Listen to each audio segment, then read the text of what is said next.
Hello, everyone. Happy New Year. Welcome to Papses in the Spinroom. This year, like every year, I am joined by Paps here. Happy New Year, Paps. Happy New Year. Let's have a chink chink with our Yes, our bubbles. bubbles. Yeah. Even though for everyone who knows, these are the who doesn't know. These are the boring bubbles. Yes, we're doing dry January, so it's just fizzy water, but bubbles nevertheless. You know what is the words that I heard once, that sparkling water is sexy, and that's why we should drink it rather than still. And I think Is that what's I think it's a fugazi. Is that what's been happening? Because I drink still water. No, it's pretty. Maybe that's why I've been. It's been a while. Yeah, so just to actually have something to drink which I like, which makes me so British, so British. It's the lovely cup of tea. A cup of tea. A cup of tea. You made for me, yeah. Ah, lovely. Well, how has your year been? I know this episode, we're going to have a bit of a review of the year that it's been. Looking at 2025 and a bit 2026, our own predictions. But on a personal note, how's it been? Well, honestly or diplomatically? So this year was exactly as one would expect, knowing my actions. That is very diplomatic. And for those who don't know Paps, I guess it's not been a great year. Yeah, it wasn't. It wasn't maybe like top.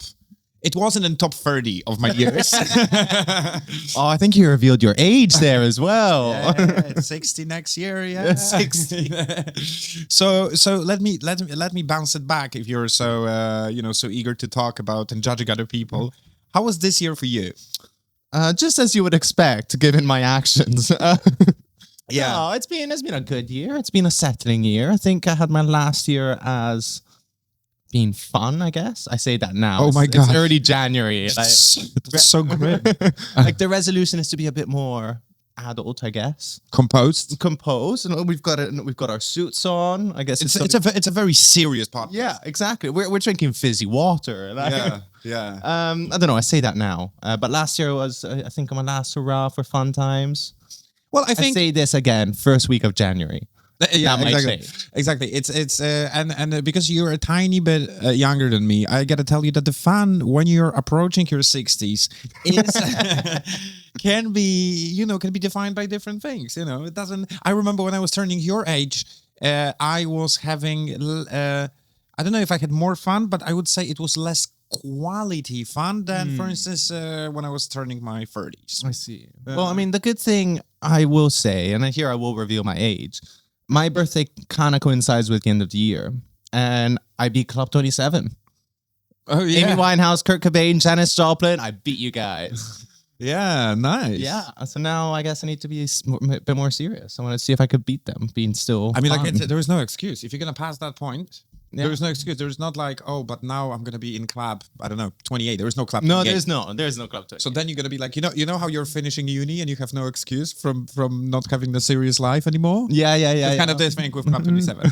You didn't die on time. Now prepare to live. Okay, prepare. Oh God, that seems hard. Yeah. Well, so today we have slightly different format. So I think for 2025 or the year in review, we're gonna do a bit like award show in the sense that we've got different categories. We have picked our own nominees for each categories. Some may overlap, some may not. Perhaps doesn't know what I've picked. I did peek on his notebook, so I know a little bit. But yeah, we're gonna discuss, and for 2026, it's gonna be a bit of a quick fire predictions. Predictions are historically difficult to do. And we are not futurologists. We are piss takers, commentators. Exactly, and given how badly my predictions are in 2024, I predicted Kamala Harris would win. So yeah. I remember your predictions were pretty terrible. yeah, so I mean, my predictions are going to be quite negative. So I hope that my predictions are wrong this year. But it's funny because I remember when we were doing summary of 2025 or something along those lines, I was the negative one, and you were like, "Be a bit more positive." And now you learned. Exactly. I mean, I think this is a good segue into, in general, how did you feel the political year has been? Well, I gotta tell you, I think there was a lot of dust, a lot of mess, a lot of talks, a lot of big words, but not many actions. So don't get me wrong, there is a lot of actions, but compared to how much talk has been up in the air, not that many. Mm. And I think I'm judging this based on one of the biggest conflicts which we're going through Papses and through the political, like, you know, the headlines which we're following, and everyone who's watching us was as well, that there were big headlines, like, for instance, about, you know, let's say the Ukraine or, you know, war in the Middle East. But actually behind this, big changes which meant to happen, not that many things happen, without forgetting about some spectacular things which did happen. But I'm saying there was a lot of faffing, but maybe less than 50% of it was actually executed. Interesting. Because to me, this has been one of the most Eventful. impactful years in the sense of, if you think of how the world was last year, it's a very different world. It's true, and I agree with you. Still, it was one of the most eventful and impactful, but the talk behind it was like, whoa, we're going to live on Jupiter while we're still on Earth. But like, I don't know, it feels like a bit of a cultural reset. Like a similar year compared to 2025, I think it's 2016. 2016, you had Brexit, you had Trump, you had all those sort of like ideologically, the world feels different. Maybe a little bit worse, depending on who you talk to, but like, it feels tenser. Man, I don't remember what happened last week. You're talking about 2016. No. I hear you. Well, let's.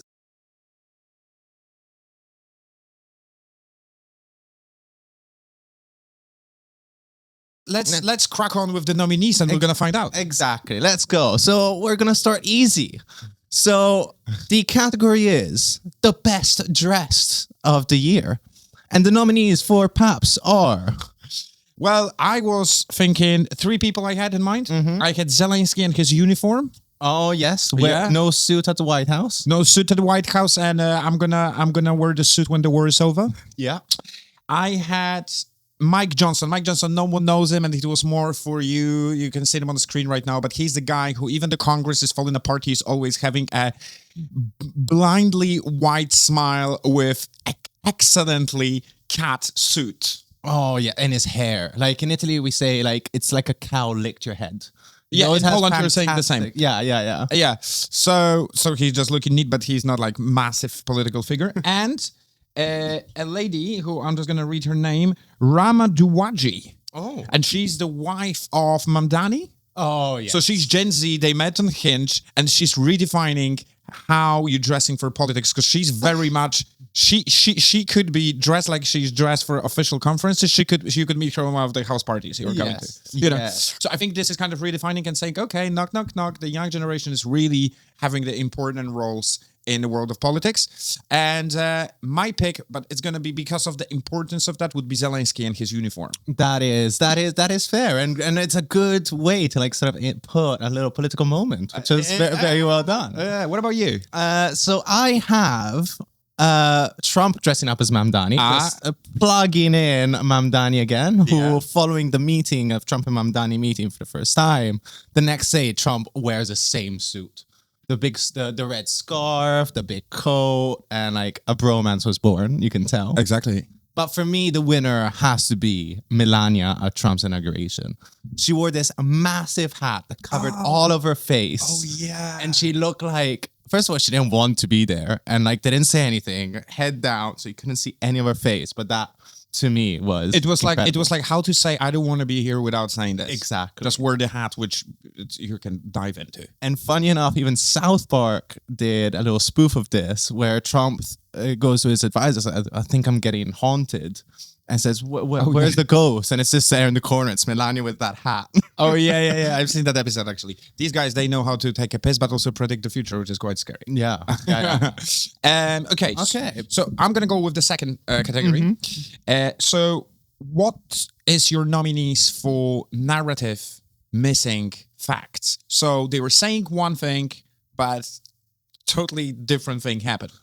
So for me, I only have one, but it's a big one. Yeah. It's labor and growth.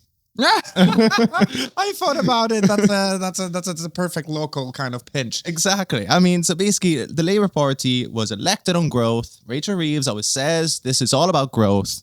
But what's the one thing that is not going up? Growth. If anything, it's going down. I think it was the first time in years where growth was on minus this summer. So Yeah. Keir Starmer, like, sort yourself out. Yeah. It was, I remember we were talking halfway through how the growth was 0.0%. And we were like, Okay, man, you have time. Just give it a little bit more to it. A bit more push, yes. Well, I had three in mind. One was Epstein files and Trump. How he was saying, okay, I'm going to reveal everything. Nothing really has been revealed. And then when they revealed it, we know 299 pages or something were covered. Yes. The other one was, that's a strong contender, is I'm going to finish this war in 24 hours. A long day. Yeah. It's like of a year-long day. Yeah, I think there is a chance that this is going to be 24 months, not hours. But hey. And the coalition of willing. So how the European countries were saying, okay, we're going to sort the Ukraine situation because the Trump is backing up, like he's backing off. And they were just talking and tapping each other's shoulders, but not that they did something. I'm not saying they didn't do anything, but the actual support, like practical support, wasn't really there. It was just big words. Oh, see, I'm going to push back on that because the coalition of the willing, especially, I mean, I'm going to mention it later, but the fact that the US is sort of backing out of NATO, backing out of all of its allies. Yeah. The coalition of the willing is something that is sort of, if anything, they're getting stronger now, no? They are getting stronger, and they are some things like, they, at the end of the day, they've decided they handle the pressure of Trump saying, you're going to buy this weapon from me and give it to Ukraine, or Ukraine won't get anything. And they took the massive loan. I think right now, at the end of 2025, they secure another $90 billion to buy more from US. So they handled it, but they are not sorting this out single-handedly. Still, without US, it would be because they don't have any military power other than what they're going to buy from US. But anyway, I don't think it's my winner. Okay. My winner is 24 hours. 24 hours. Yeah, because it's, you know what? If you look at the surveys among the American nation, they don't care that much about if US is part of NATO.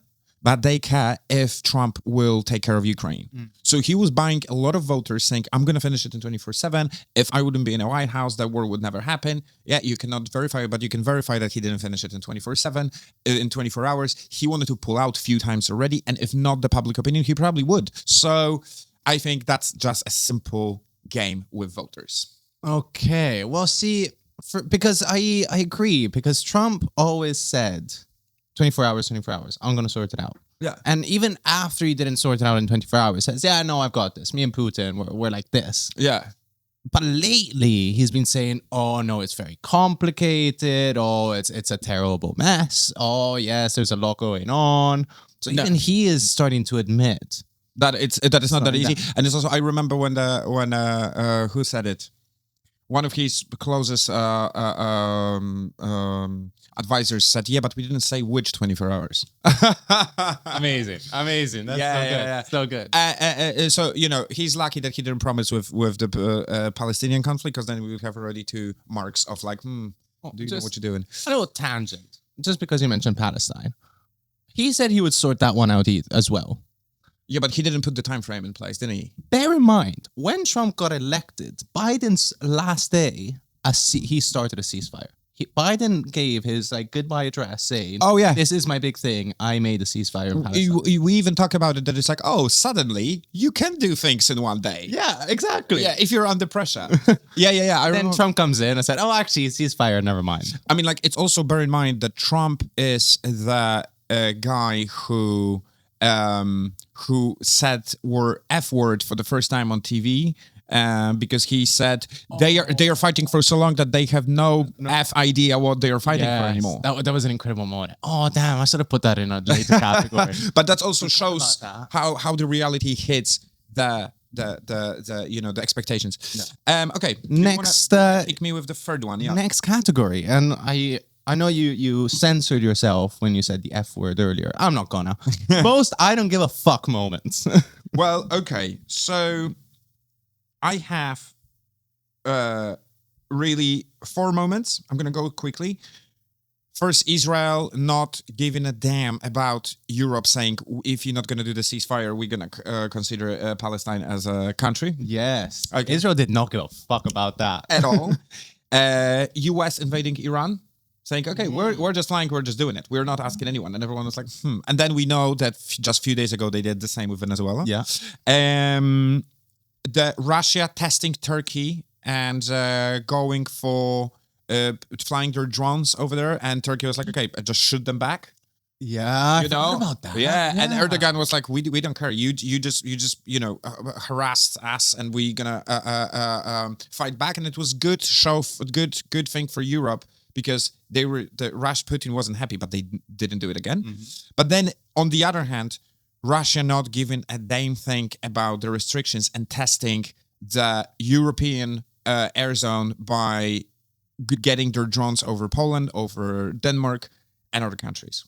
So I think, unfortunately, but it's not positive, but Israel not giving a damn about Europe. That was good. Yeah, You know? that's really it. And also it's so interesting that all the ones you've picked Yeah. are all in the same area. It's all sort of Middle East, Turkey, Israel, Russia. And two biggest aggressors in, let's say, Europe, right? So you have Israel and Russia. So there is something in. Yeah. You know? They just don't give a fuck over there. Yeah, not really. No.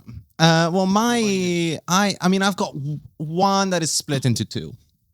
Oh wow. So Creative. the most I don't give a fuck moment for me is JD Vance at the Munich Security Conference, which is linked to the US national security strategy. Mine are so niche and so boring. so sorry for him, guys.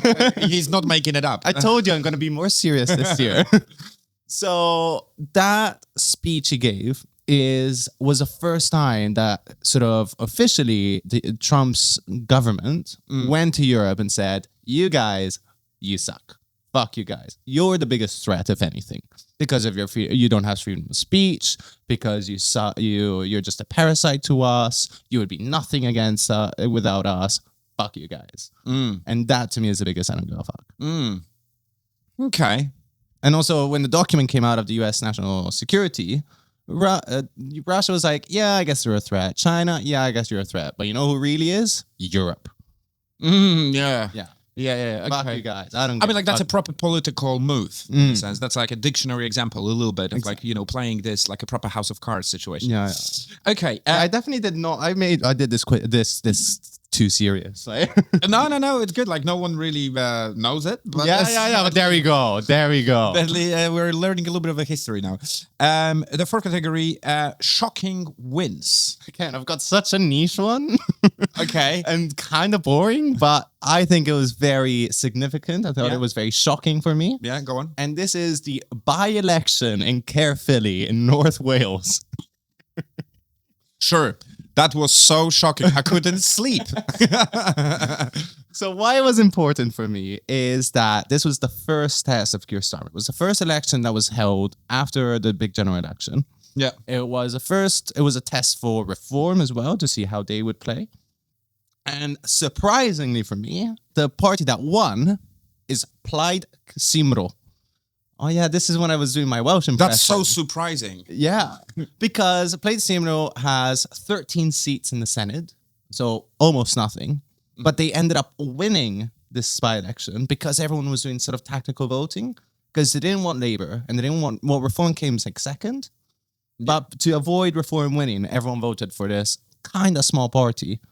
And the Greens came third or like close fourth with Labour. So means that Reform did really well, which was shocking.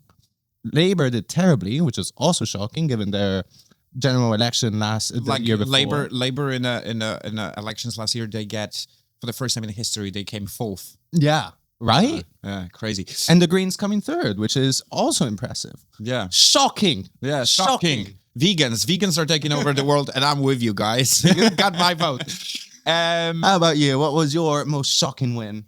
Well, I have something similar in terms of tactical voting. So about how France, kind of how everyone was falling asleep thinking they're going to wake up in a France ruled by Le Pen, but they woke up in a France still ruled by Macron. Then the China fighting back at US tariffs. It's questionable if they won, but they definitely didn't lose.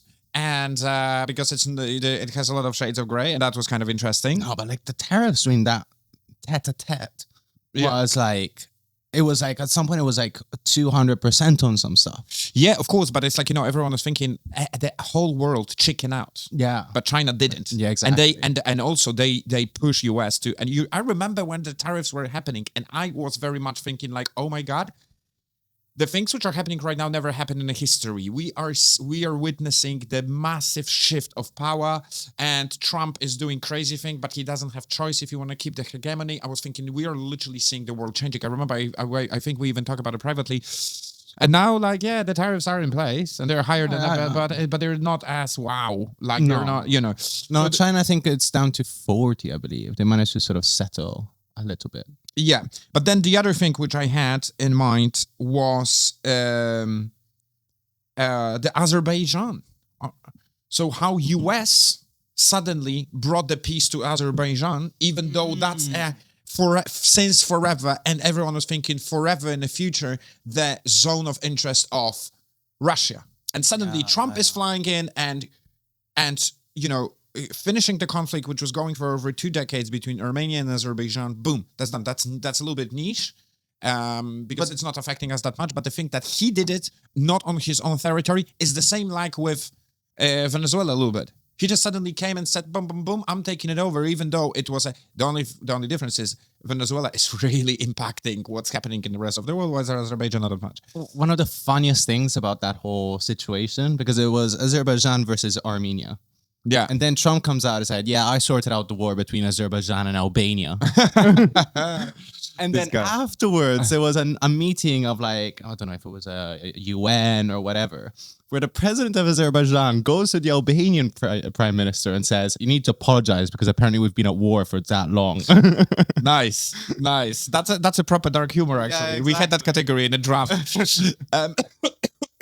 But for me, actually, the biggest the win would be the France elections. Yeah. Because that was again very tactical voting, proper political move, not necessarily the war or like, what Trump did is very much individual. It's Trump. It's associated with his name, not even with US. While there is proper tactical move, and Macron, even though he is obviously there is no single person who likes him anymore, still he.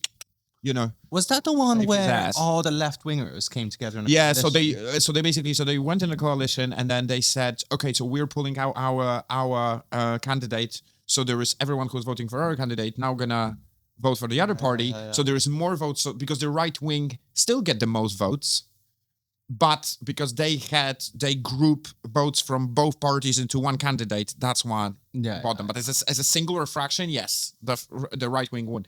So No, that was very impressive. That was a good move. Doesn't matter if you're agreeing with that or not. Technically speaking, Yeah. good stuff. Okay, go for it. Where are we at? Oh, shocking losses. So shocking losses. Okay, so I have actually 2 only. So I have COP30. Oh yes. Because but it's not that shocking because we were already doing the episode last year. I remember that it's like, why no one cares about COP? Yeah. And this year was even less interest of that. But we still talked about it. It was like, I guess we have to because we always do, but Yeah, and it's like, speaking of 2016, referring to before, 2016 the COP was one of the biggest events in the year. And right now, no one's talking about it, and the countries are not even showing up. It was slightly better than last year, but still a loss. I also want to say, actually, I had 3. The third one was BRICS. So the BRICS summit. Oh, I would have put that as a win, if anything. No one showed up. Putin didn't come because he cannot. Well, he's not because allowed, He cannot yeah. travel. Yeah. The Netanyahu. No, they are not even part of BRICS. Sorry. The Indian Prime Minister didn't come. Oh yeah. She from China didn't come. And Iran.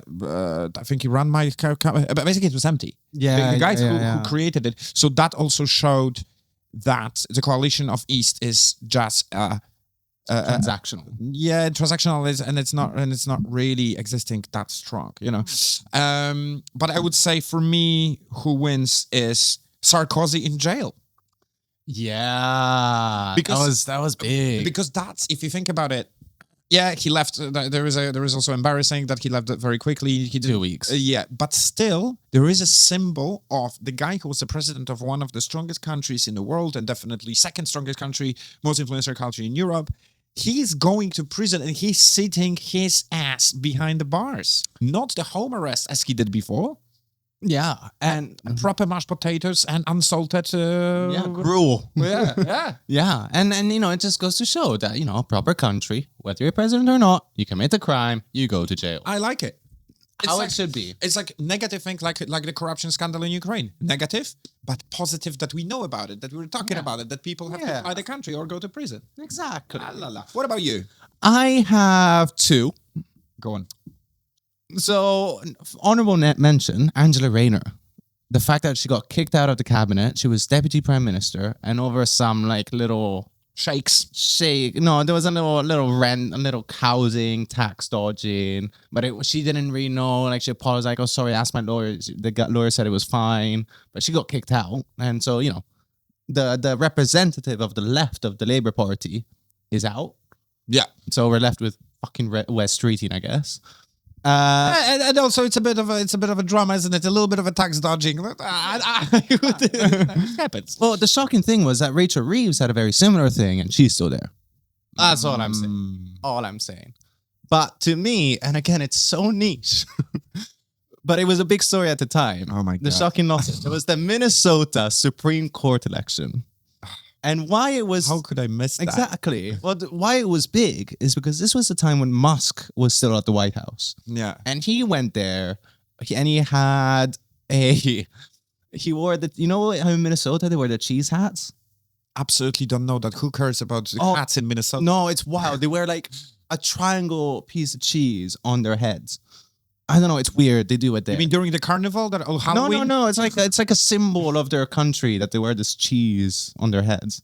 I'm not going there, man. I'm plant-based. But anyway, the reason why it was big is because that was the time where Musk said, if you vote for this, I'm going to give you $1 million. And he wrote checks and gave them to the crowd to vote for that person. Why I wasn't in that crowd? I know, right? I'm going to vote for cheese for $1 million. But regardless of all that, the Democrats still won. So that was it was shocking loss because obviously the person who was literally paying people to vote for them didn't win, but it was also a symptom of maybe Trump's hold on the country starting to waver. Yeah. Ooh, shocking. Yeah, shocking. Shocking. Yeah. If anyone would care about the hats in Minnesota, that would be a really good news. Okay, listen. So which one is your pick? No, it's gonna be the Minnesota. It's gonna be Minnesota. It's the cheese. It's the cheese. I'm changing sarcasm to cheese. Okay. Well, we're moving to the biggest scandal, my friend. Yes. Well, there is I think there is a one contender which is out. Kind of overtaking everyone else. But please, I want to hear your. I think we've vibes. got the same one. It's the Epstein scandal. Well, the Epstein scandal is just crazy because Epstein scandal is even the most fanatics of Trump, the guys who were on 5th December, were storming the Capitol. Yeah. Yeah. Even them are saying, if you're not going to take care of Epstein files, I don't know if we're in your club anymore. So this is massive. But do you have anything else? I do. I mean, the honorable mention, it's Sydney Sweeney's jeans. I mean, that's unacceptable. Unacceptable. But also, it was just a crazy moment where she was interviewed. I know it's not really politics, but I guess it kind of is.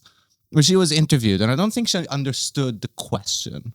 Yeah. Where she was asked, "Oh, do you want to denounce white supremacy or white supremacy or anything?" And she's like, "When I'm ready to speak about it, I will." Right. And so, a bit of a diva. Yeah. But also, did you understand what I asked? Yeah, white supremacy, without thinking, you say, I denounce it. But no, when she's ready. Yeah, do you have to be ready to talk about it? Not really, but whatever. Oh my God. Thanks God she's a good actress. The biggest scandal, for me, the winner, is Nathan Gill. It's a story that it was talked about for a week, and we talked about it. Yeah. He was the Reform member of the European Parliament who accepted bribes from Russia to give pro-Russian speeches at the European Parliament. And it was big because he was besties with Farage. Yeah. And he was not deputy leader of Reform, but he was a big person in Reform. And Farage also gave pro-Russian speeches at the European Parliament. Mm-hmm. And Nathan Gill's in prison. Oh yeah. Of course. So maybe. So there is that maybe. speculation. Yeah. There's so, it might be the biggest scandal for me in 2025, Nathan Gill. But 2026 might be Farage.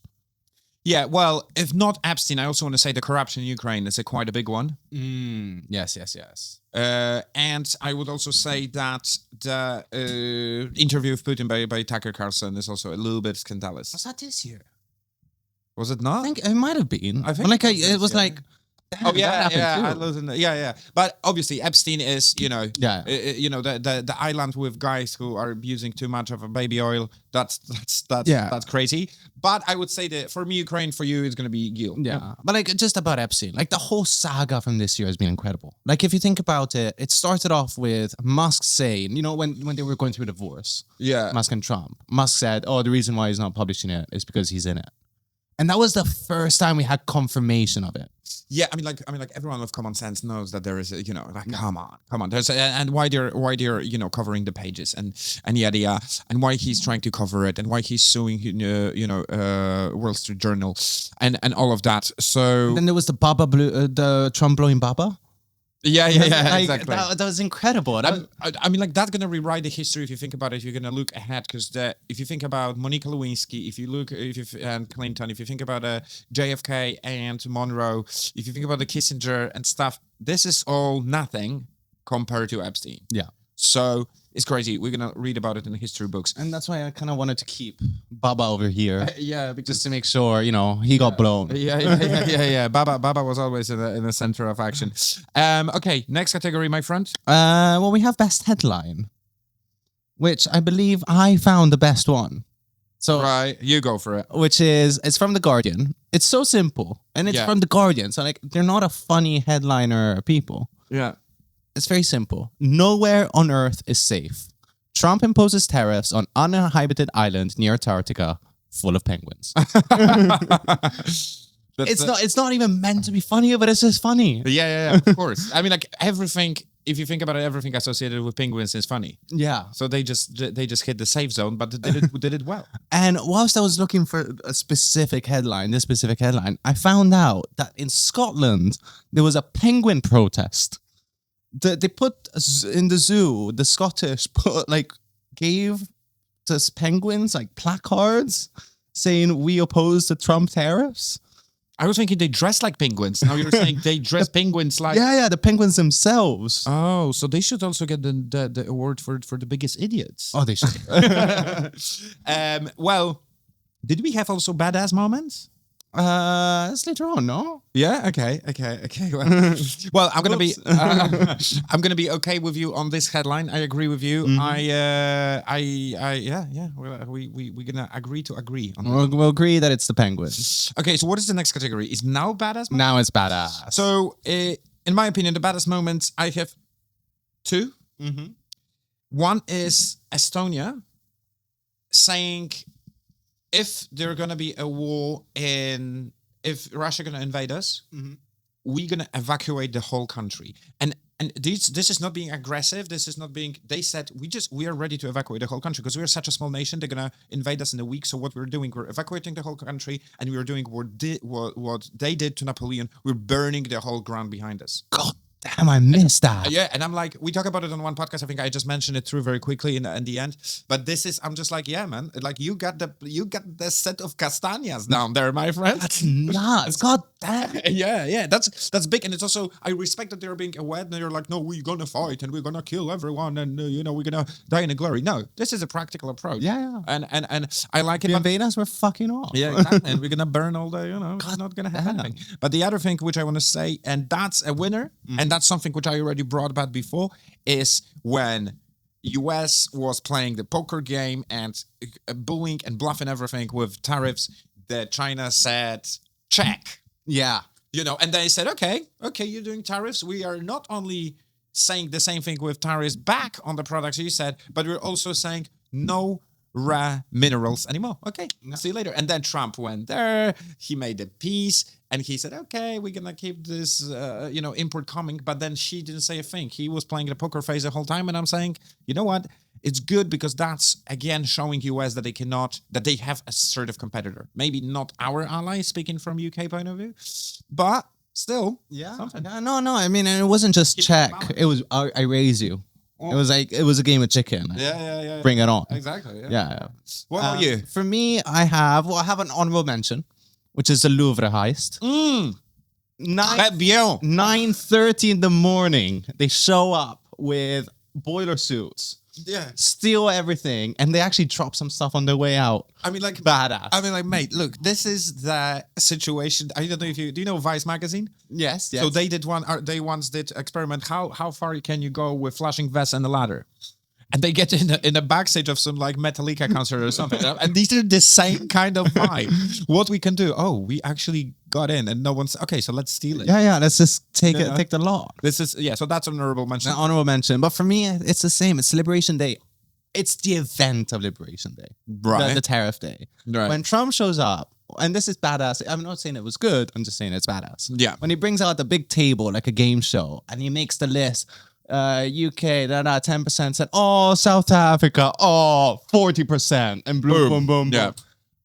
That was kind of badass. That was a badass, and I gotta say, even though I said that China kind of cool him down a little bit, still that was bold move which made phones call him saying, "Oh, maybe we're gonna make a deal." Everyone come to me. Yeah. The phone line is open. Call me if you want anything. Yeah. So like, obviously, he's in dominant position as US as a country, but on the other hand, no one ever did that before, even though they've been exactly in the same position, sometimes even better, without having such a strong, competition as China is right now. So, hats off, kind of thing, for doing such. Yeah. Okay.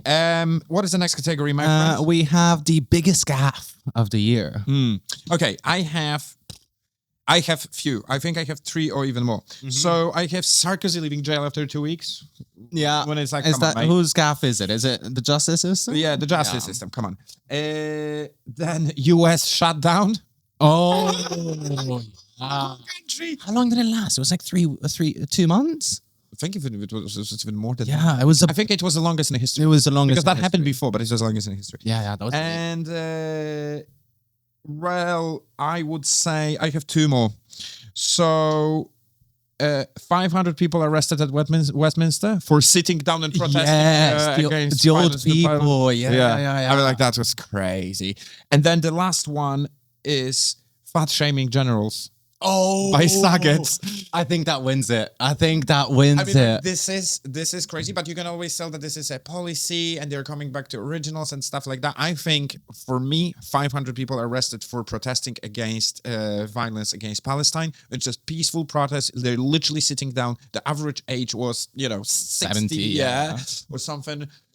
And you're arresting those people, clearly getting the being under the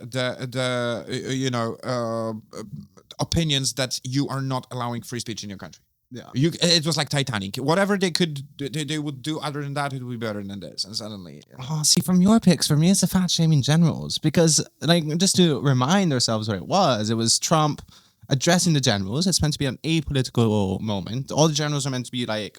Was it Trump or JD? No, was it Hackset? It was Hegseth. Yeah, it was Hegseth. Yeah. And isn't it him who said, like, oh, if you guys want to clap, it's fine. Yeah. Oh no, but Trump was there as well. Okay. Trump was there as well. Okay. Yeah. So yeah, good gaffes. And I have 2. Okay, go on. I'm gonna let you choose which one is the winner of the my 2. God. Just What a because pressure. what is a trigger point for you? And I know it Jeez. is. Okay, go on. So I'll start with the other one. Yeah. This is Keir Starmer doing 6-7 in the school. What do you mean doing 6-7 in school? So Keir Starmer goes to a school. It was like primary school. Yeah. And at some point, he goes to a kid and I don't know, he goes, 6-7, 6-7. Is everyone doing 6-7? Oh, yeah. And then the teacher, as he comes out, said, you're not allowed to do that in school. We stopped that. And he's like, oh, sorry. I didn't start it. It was that kid. And then he kind of leaves. Oh, and he got in trouble by a headmaster for doing 6-7 in schools. Yeah. It was an incredible moment. Yeah. And the other one, biggest gaffe, your party conference. Oh my Which God. I know you hated so much, even the fact that I brought it up. But as a conference, it was terrible. First of all, one of the leaders didn't even show up in protest on the first day. There was a big vote on the name of the party, ended up being your party, as it was before. And it was just messy. Well, look, I think your party is obviously a little bit bigger scale, more impactful on the political world.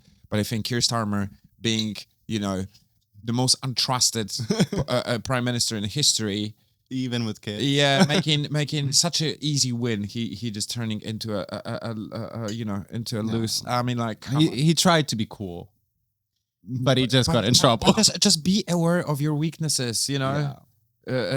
Anyway, More bubbles. yes, please. I was getting kind of dry. So the next one is most unhinged moments. Oh, yes. What do you have? I have two. Yeah. One is the Unite the Kingdom March. So this was the protest that happened during the summer. And it was all about the flags. And across the country, even in London, there were like huge far-right Tommy Robinson marches. And everyone was going nuts. And also like, it was done on purpose that they coincided it with 3 London derbies. Yeah. So all the football hooligans were out. And I mean, they left definitely London in a state. Yeah. That was pretty unhinged. But to me, the biggest one is Musk doing the Nazi salute during Trump's inauguration. Yeah. That was crazy. I was thinking about that as well. I was also thinking this to put a category in the biggest gaffe. But I forgot about it. Why? So what would be your... For me, it's Musk doing the Nazi It's Musk. salute. And also like the fact that he never said it wasn't. No, I think he was saying that he was just waving. No, like he said, oh, just waving. But then he made Grok, his AI, saying he was Mecha Hitler. So... Yeah. He never really denied it, and I think it was a Nazi salute. Not to open that debate again, but like at this stage. I mean, like, even though it wasn't, like, why out of all the gestures why you're doing this? But anyway, I have 3. I have one, Trump dropping the AI video of Obama being put in jail. Yeah, that was nuts. That was nuts. That's really dangerous. And kind of racist. Yeah. Bad. And we talk about it. The other one was... But it's not this year. I put it on the list. I forgot about it, but I just want to say it was at the very end of last year. Was he singing YMCA on his on his meeting? But we cannot put it in this. But it's also the unhinged moment is when Musk losing everything, being taken down and pushed away by Trump, and deciding that he's gonna open America Party. Which never happened. And he was going back and forth. He was slamming here for being in Epstein files, then taking it back. Obviously, something happened behind the curtain. So yeah, I mean, and also like going from it was like it was a crazy tweet where he says that Musk loves Trump as much as any straight man can love another man. To he's in the Epstein files. Yeah, exactly. And I'm opening another party. So, but for me, the Obama thing, because it's seriously damaging. Some people, you don't know that if you're in a bubble of like being fully aware of that, but there is like millions of people in US, because this is the most impactful on US public, who think that this is a fact. Yeah. And you cannot play like that, especially when you are that was I was pretty shocked when it came out. Okay, what is the next one? Best Trump moment. Many of them. There were many. But I want to say that for me, and I'm going to be the only one which I'm going to say, is when the last publication of Epstein files have been happened. And obviously we have those pictures of Clinton, in ladies' clothes, the painting, the Clinton with young women, and yada, yada, yada. And he's saying, I like Clinton. Actually, he's a good guy. And I'm just like, okay, mate. You did blow, Baba. yeah. I'm like, okay, there's definitely, and it's like you were fighting so fiercely against his wife. And, of course, she sued him, and she's claiming like $20 million from Bill, but you can say such a thing, So I would say this is like, it's not as scandalous, but I'm like that's kind of showing the person he is. Yeah, and you did the hands well. Exactly. I mean, say what you want about Trump, he's a funny guy. He's a funny guy. Yes, and he is really multidimensional. Yeah. I mean, so I've got 3. And originally I had 1, but as we were talking, I keep reminding myself of that moment. Go on. So one of my favorite ones is when he didn't know why he was doing an MRI. Yeah. This guy. And he keeps acing these cognitive tests. And I'm thinking, and everyone asks, why are you doing so many? Yeah. And AOC replied, "Oh, did they have to make you like draw a clock because that's a dementia test?" Oh yeah. And so all of this medical stuff, the fact Right. that he doesn't know The why he's basic doing thing, it, yeah. why he's doing it. That to Yeah, me, yeah, that's yeah. one of the best Trump moments. The second one is something that I didn't realize until I saw something that said that he keeps bringing up Biden. And I thought, no, it doesn't bring it up that much. But then I watched his, I mean, we're not going to talk about it today, but the Venezuela speech. Yeah. And he mentioned Biden like 5 times. Biden had nothing to do with any situation that shows up. Yeah. He always mentions Biden. So I think maybe Trump didn't only blow Baba. He blew a bit of Sleepy Joe, maybe. Yeah, maybe. But Sleepy Joe doesn't remember it, so it's safe. Yeah, but to me, what my favorite one, no, not my favorite. It's the big Trump moment is another AI video he did. And it was following the No Kings March. So there was a big left-wing protest against Trump, where in response to all this, all he does is post this video of him on a jet dumping shit on the protesters. That's really funny. Yeah, I mean, like, that's terrible. Yeah, but it's also showing his character. I mean, Yeah. like, this guy, obviously, I don't remember when he had someone like that in politics. Good or bad, doesn't matter. Like, definitely significant. Significant, for sure. Okay, we are going to Best best mask moments. I have one, Go. because we talked about Musk quite a bit. Yeah. And this one is not even about Musk. It's about his kid. Oh, yeah, of course. I also have it on the list, yeah. It's when Musk makes Trump babysit his kid. And they're all in the Oval Office. And at some point, Trump says something was Musk is speaking. And Trump says, "Shut up." The kid says to Trump, "Shut up." Shut up. Daddy is a real president. Yeah. Yeah, of course. I remember that. It's also, I just want to say about the mask section here, that it's funny that now it feels like it was in the previous life, but not a long time ago, he was in every Papses. We were even joking about it. He was in every week news. And right now, what do you know about Yeah, masks? you don't hear about him anymore. I had 3 moments. I have hailing. Yeah. Like, I mean, like, come on, it's speechless. Sun in an Oval Room is the same as you have.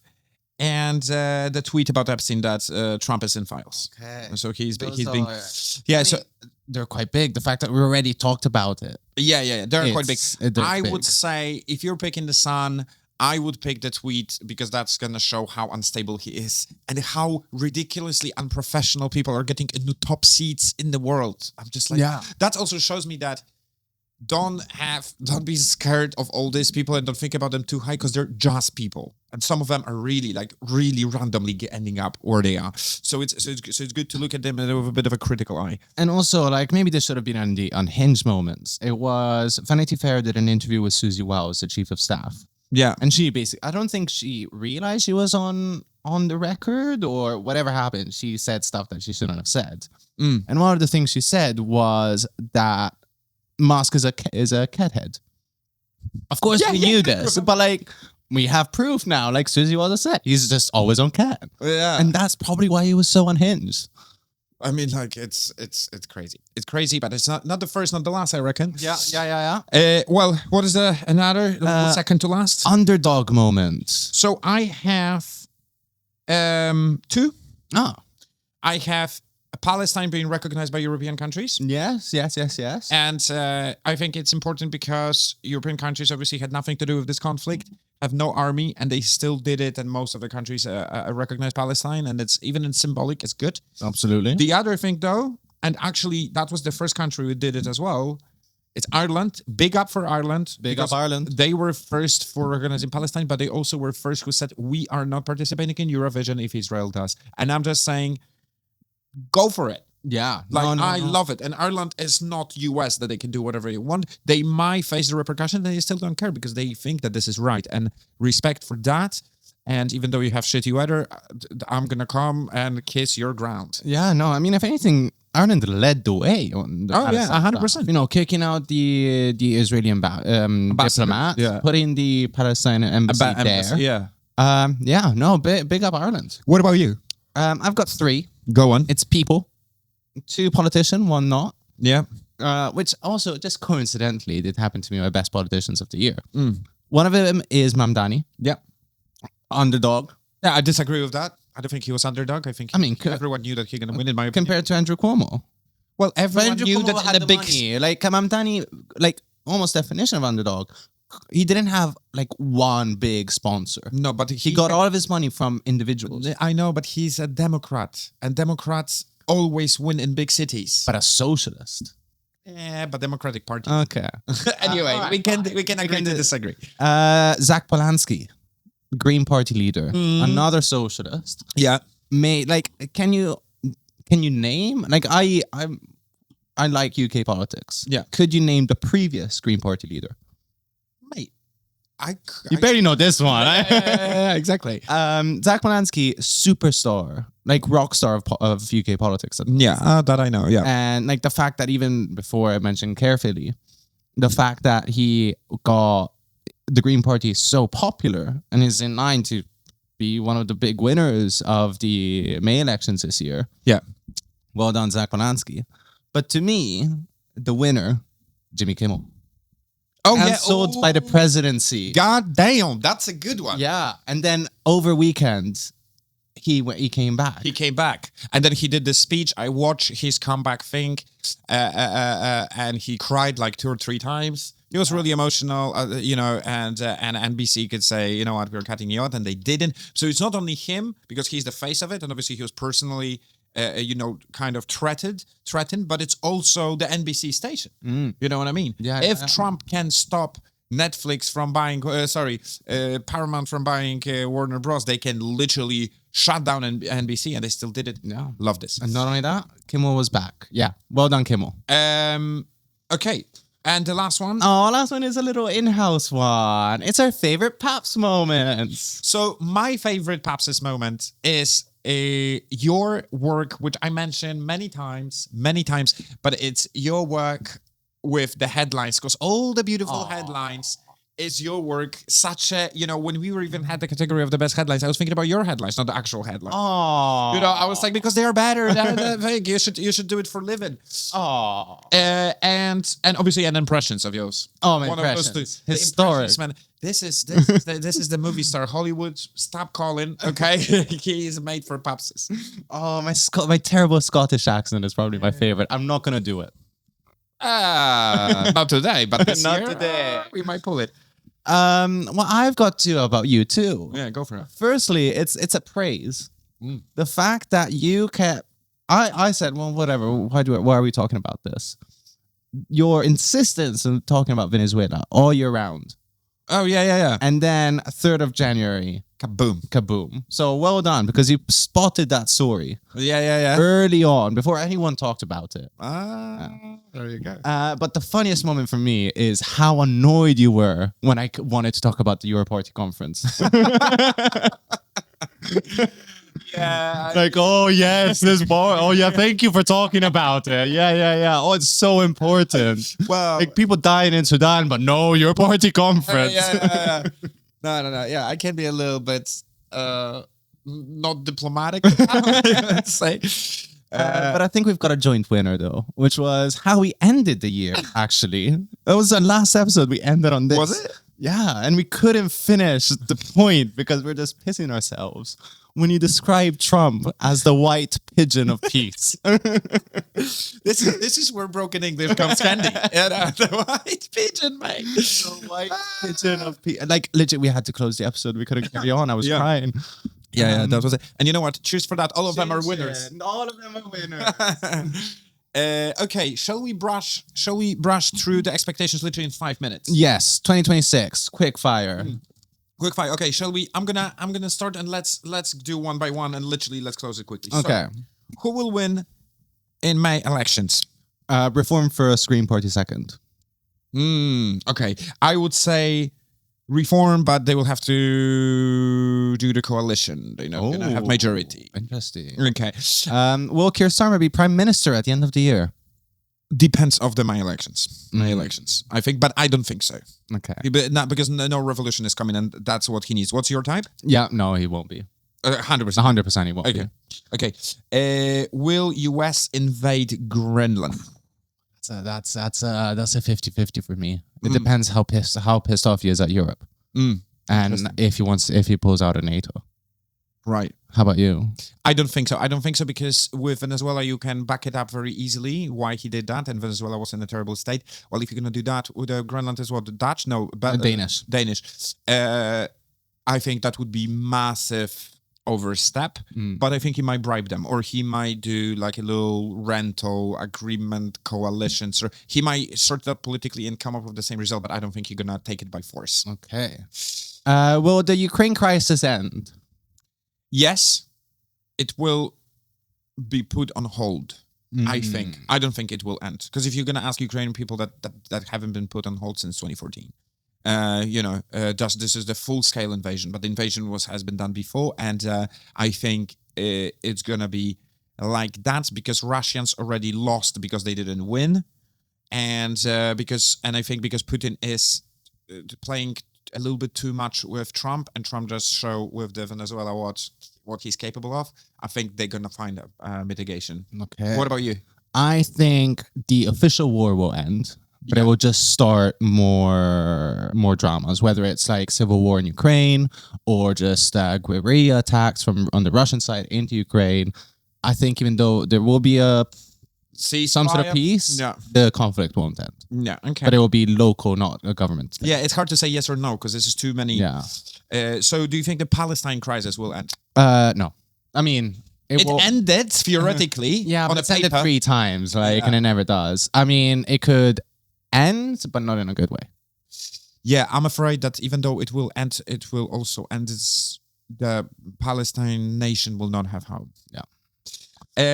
Okay. Now you. Will Trump invade Cuba, Mexico, or Colombia? I also add or Iran. Or Iran, yeah, we can stick him in. I think he's gonna attack Iran because he said to the protesters they have the longest and the most rowdy protests since years, and he said we're lock and loaded. Mm-hmm.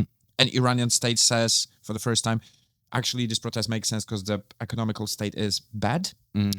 So I think Iran. I don't think Cuba, Colombia, or Mexico. What about you? I think at least one of them, yes. Most likely Colombia. Okay, about Iran? Potentially. Okay. Depends how the Israel situation goes. Interesting. But Colombia mostly just because neighbors to Venezuela, big drug people, so he's got the same excuse to attack Colombia as Venezuela. Yeah, but funny thing, not many people know that Venezuela has the least to do with drugs imported to US, taking into the comparison of Colombia and Mexico or Cuba. Yeah, but drugs, oil, they've got something. Yeah, and we love arepas. Yeah. They're delicious. Will China invade Taiwan?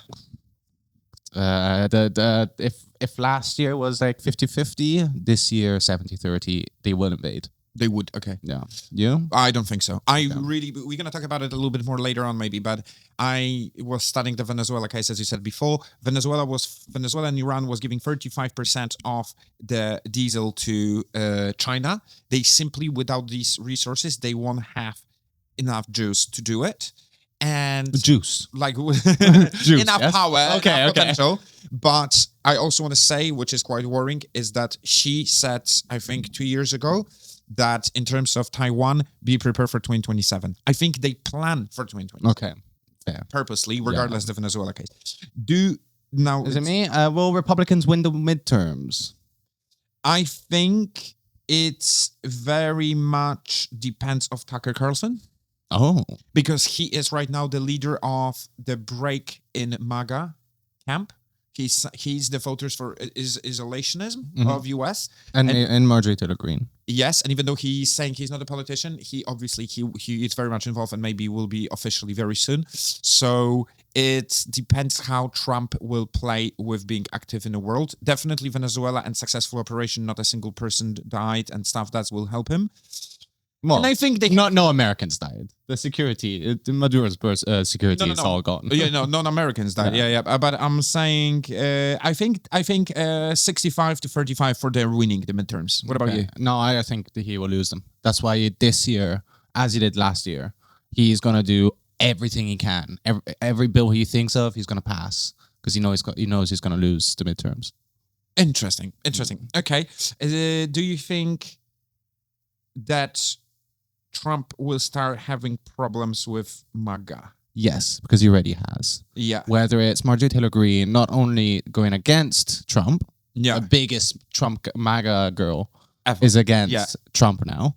And the fact that he's meant to be an isolationist, and even this Venezuela thing, he is having problems with MAGA because he said, well, I thought we were going to focus on home. And Epstein files are not And, very yeah. satisfying. So I think there's a rupture already happening. There's cracks. Yeah. You? I think, yes, he definitely, I think that's going to be the biggest stone in his shoe.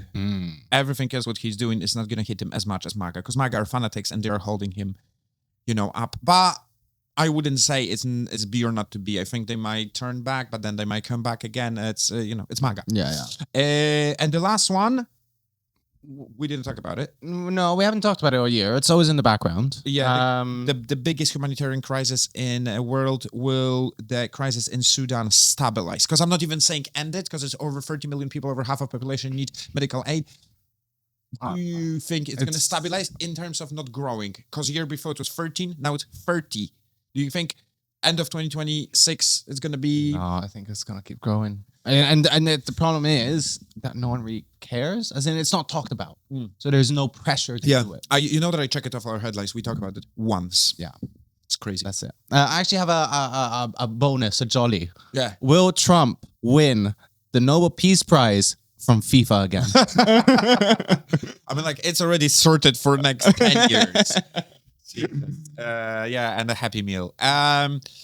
Paps, thank you for this year. Thank you. It was a nice ride. Yeah, and we've grown so much as in the spin room as well. Yeah. Considering we're still called BJ at lunch. We did. Yeah, and we were changing the platforms, the accounts, and now we are, we have it stable. We're getting delicious reviews, and I think 2026 is going to be the turning point, because we're introducing guests, we're getting new equipment. We are becoming players. We're proper. We're Look at this blazer. Look at us. Look at us. Paps, it was a great year. Happy New Year, Paps. Happy New Year. Happy New Year, guys. Even though it's 6th January, we know that some of you are still partying, so keep it going. Keep going, because we can. And yeah, follow us on all the socials. But yeah, we'll see you next week here in the Spin Room. All right. See you later. Bye.